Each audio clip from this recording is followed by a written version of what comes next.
Bonjour à tous, c'est Claire. Bienvenue dans cette vidéo de tirage pour la pleine lune en Cancer qui va avoir lieu cette nuit, un petit peu avant minuit. Donc je voulais, avant de parler de la pleine lune, parler du solstice d'hiver, puisque là on vient juste de passer ce solstice. On n'a pas une correspondance exacte, mais on a voilà le solstice d'hiver plus cette pleine lune qui arrive à peu près au même moment.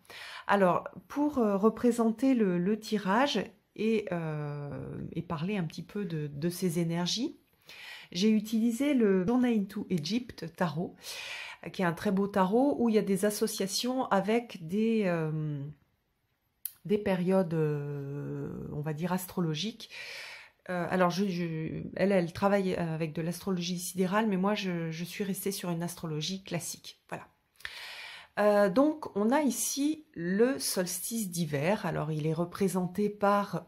on a la renaissance, en fait, de Ra, avec donc ce bébé qui est Horus et qui est la réincarnation, on va dire, du soleil et qui arrive dans ce lotus. C'est une des cartes que je préfère de ce jeu, je la trouve magnifique. Alors pourquoi est-ce qu'on a cette représentation? Parce que le solstice d'hiver, il représente le moment où on va basculer. On a jusqu'à présent les jours qui diminuent. On va avoir donc aujourd'hui le jour le plus court et on a le retour du soleil avec les jours qui vont augmenter à nouveau à partir de ce solstice d'hiver. Dans la tradition païenne, on a l'idée du roi Ou et du roi Chêne, avec pendant tous les moments où on a cette diminution des journées, c'est le roi Ou qui prend le dessus, et là on a le retour du roi Chêne qui va réapporter cette lumière. Donc voilà, alors ça ce sera la première carte d'inspiration pour le tirage. Ensuite on est dans ce cycle de pleine lune en Cancer et qui est représenté ici par le magicien. Et ce magicien, c'est cette femme, c'est Isis qui nourrit son enfant, qui nourrit Horus. Donc on sent cette énergie familiale qui est extrêmement liée au Cancer.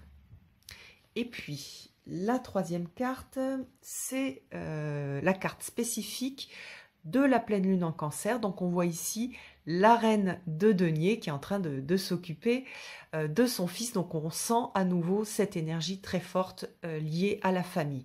Donc ça veut dire que cette pleine lune en Cancer, elle va brasser tout ce qui est lié à la famille. Alors ça tombe bien parce qu'on est juste avant des fêtes familiales, on est donc avant Noël, Noël qui représente la nativité, la naissance de l'enfant, avec tout ce qui va autour, le père, la mère, etc.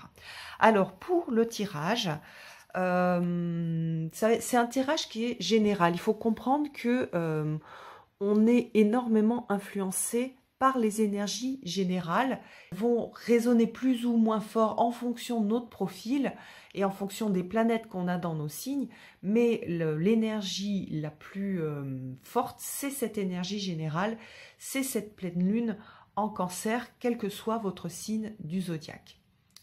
Voilà, donc, alors, on va prendre une première carte pour représenter cette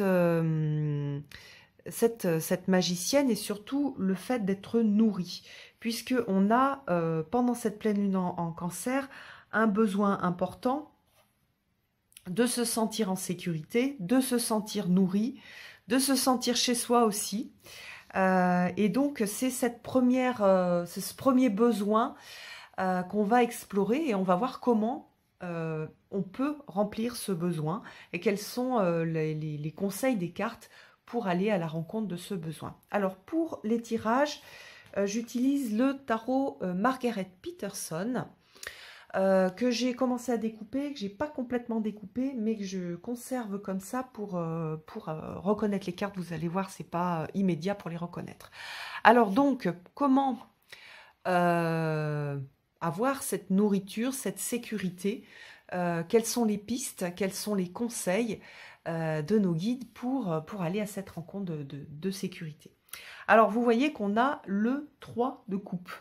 Alors, on est dans ce domaine des coupes, qui est le domaine des émotions, qui est fort hein, dans ce cancer, hein, surtout que la pleine lune en cancer, c'est la lune qui est dans son signe. Donc, on a vraiment quelque chose de très lunaire pendant cette pleine lune. Donc, on a ce conseil du 3 de coupe. Alors, qu'est-ce qu'il raconte, ce 3 de coupe? Comment est-ce que je vais faire pour me sentir nourrie, en sécurité chez moi? Il y a cette idée aussi de foyer. Et on a ce conseil donc de 3 de coupe. Le 3 de coupe, c'est la célébration. C'est le fait d'être ensemble. Et c'est justement la carte des festivités.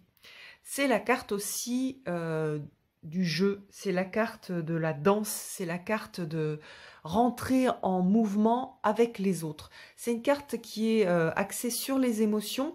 Donc on a une invitation pour répondre à ce besoin émotionnel, à être aussi dans l'émotionnel et à aller chercher ce qui nous fait du bien au niveau émotionnel. Ça veut dire que, par exemple, je peux, même si, quel que soit mon âge, jouer, aller à cette rencontre du jeu. Est-ce que je joue encore? Est-ce que je partage des moments de jeu avec mon conjoint, ma conjointe, mes enfants? Comment est-ce que je fais la fête? Comment est-ce que je passe des bons moments avec eux? Souvent, on se retrouve avant ces fêtes de Noël, ou même pendant les fêtes de Noël, dans quelque chose de très mécanique, de très... il faut que ce soit un succès, il faut tout prévoir, il faut tout organiser, et on perd cet esprit de Noël qui est justement le fait de profiter d'être ensemble.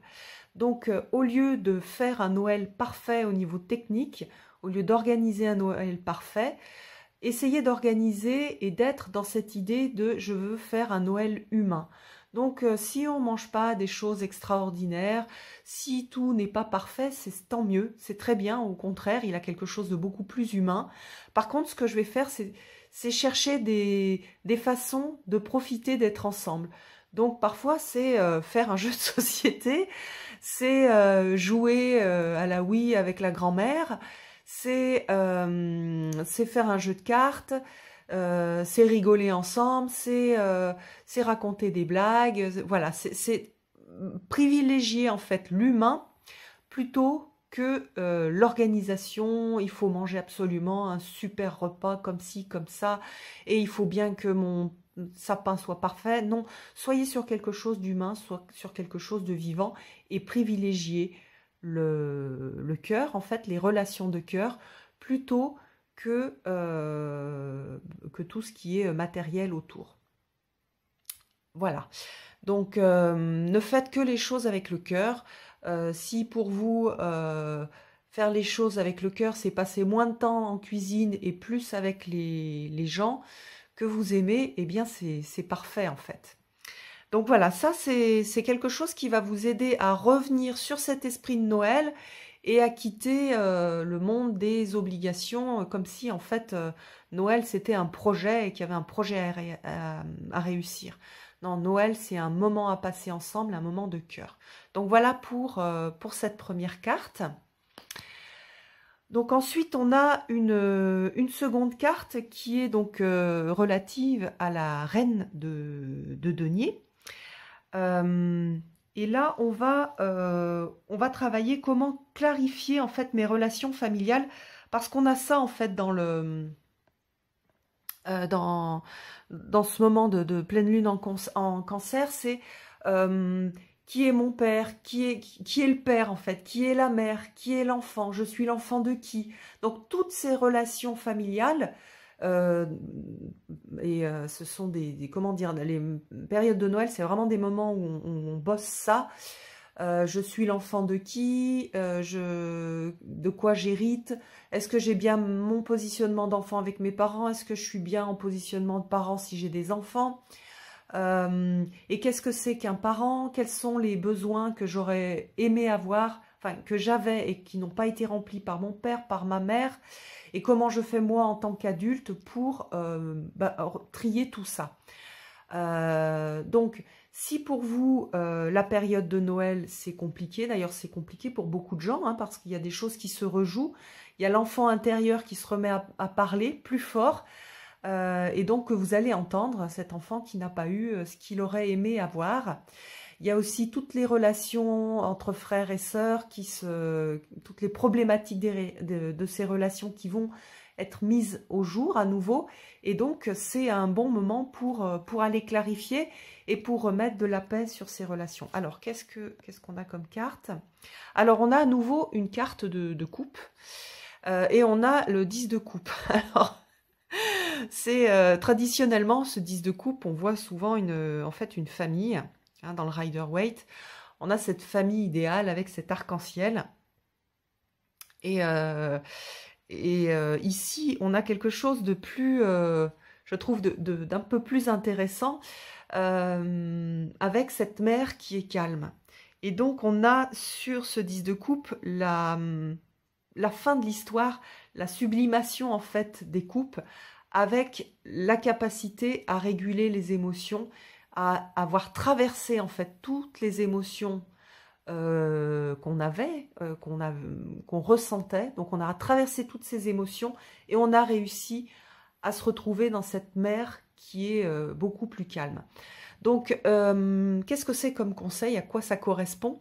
Donc d'abord, si on prend la signification traditionnelle, c'est faire le deuil de la famille idéale. La famille idéale, elle n'existe pas, elle existe dans la publicité, dans les films peut-être, mais elle n'existe pas. Le père idéal n'existe pas, la mère idéale n'existe pas, l'enfant idéal non plus. Donc il y a un deuil à faire sur les attentes qu'on peut avoir de ses parents, donc pour son père, pour sa mère. Voilà, moi j'aurais aimé avoir une mère comme ci, comme ça, qui s'occupe mieux de moi, qui prenne plus soin de moi. J'aurais aimé recevoir plus d'amour, plus de protection de mon père, par exemple. Eh bien là, il s'agit de faire le deuil et d'accepter ses parents dans leur humanité et dans leur fragilité. Ça, c'est la première chose. La deuxième chose, c'est comment moi, en tant qu'adulte, je peux m'apporter ce qu'on ne m'a pas apporté étant petit. Et ça, c'est quelque chose de très très intéressant, c'est-à-dire d'aller nourrir, que notre partie adulte nourrisse la partie enfant. Donc, faire du reparentage, voilà, s'apporter ces valeurs familiales que l'on n'a pas eues complètement. Je connais personne qui a reçu exactement tout ce qu'il voulait de ses parents. Donc, on va aller réparer ça. Et plus la blessure est profonde, plus c'est important d'aller réparer ça et de se sentir responsable de ça. Ce n'est plus vos parents qui sont responsables de ça. Il faut arrêter d'attendre la mère idéale et le père idéal. Donc, il y a ce deuil à faire. Et cette réappropriation de ce que je peux faire moi pour mon enfant intérieur. Souvent, on va relayer la partie manquante des parents en soi. C'est-à-dire, on va devenir soi-même assez mauvais parent pour soi. C'est-à-dire, je vais continuer à me critiquer, je vais continuer à être dur avec moi, je vais continuer à ne pas m'apporter d'amour, de reconnaissance, exactement ce que j'ai vécu en étant enfant. Donc maintenant, mes parents, je ne peux pas les changer. Par contre, je peux me changer moi. Le deuil à faire aussi, lorsqu'on est parent, c'est le deuil du parent idéal qu'on aurait aimé être. Voilà, j'aurais aimé être une mère tout le temps patiente, tout le temps là pour mes enfants. Ou voilà. Il y a un deuil à faire aussi et une acceptation de notre humanité. Donc ça, c'est la première chose. Au niveau du 10 de coupe, dans ce jeu-là, on a cette idée de mère calme et on a cette idée de traverser ses émotions, de les reconnaître, donc de ne pas les nier, toutes en fait. À partir du moment où on va un peu les nier, où on va pas trop vouloir les reconnaître, on va se raconter des histoires à propos des émotions. Donc l'idée, c'est par exemple de prendre une feuille et de poser toutes les émotions que l'on peut ressentir. Par exemple, je suis en colère contre mon père parce qu'il fait toujours ça et que donc du coup j'en conclus ça et ça. Je suis en colère contre mon frère parce que je suis jaloux, lui il réussit tout et puis il a le regard de mes parents et moi je l'ai pas. Donc l'idée c'est d'être très honnête avec soi-même, de ne pas se raconter d'histoires pour se dire non, quelque part cette jalousie elle est justifiée. On n'est pas dans l'idée est-ce que c'est justifié, est-ce que c'est bien ou pas. On sort de l'idée du bien et du mal, on rentre dans l'idée de la vérité. Qu'est-ce que mes émotions me racontent en vérité là aujourd'hui? À partir du moment où je vais les traverser, je vais pouvoir en faire quelque chose et même juste de les traverser, ça va commencer à s'apaiser parce qu'au lieu de pousser pour être entendues, elles vont déjà là avoir un espace d'écoute. Donc je vais écouter ces émotions. Où j'en veux à mes parents parce qu'ils ne s'occupent pas assez de moi. Je vais regarder, ils ne s'occupent pas assez de moi. Est-ce que c'est vrai? Est-ce que c'est tout le temps vrai? Comment je me sens quand je crois à ça? Et comment est-ce que je me sentirais si j'avais pas cette pensée, si j'étais là, une sorte de... Je venais juste de me réincarner dans ce corps-là et que je voyais mes parents agir. Comment est-ce que moi je me sentirais et qu'est-ce que je penserais? Voilà, il y a tout ce travail à faire qui est hyper intéressant et qu'on fait chaque année de toute façon un petit peu de façon automatique en période de Noël. D'ailleurs, qu'on passe ces périodes de Noël avec notre famille ou non, les problématiques, elles reviennent en fait, puisqu'on a cette énergie de Noël qui est là pour nous faire travailler ça. Donc voilà, un moment pour apaiser, pour remettre de la vérité dans ces émotions, pour les traverser, pour les reconnaître et pour en faire quelque chose de plus apaisé, pour être plus dans l'amour inconditionnel avec les gens qui nous entourent, avec les gens qui finalement sont importants pour nous, même si on n'a pas reçu d'eux tout ce qu'on aurait aimé recevoir.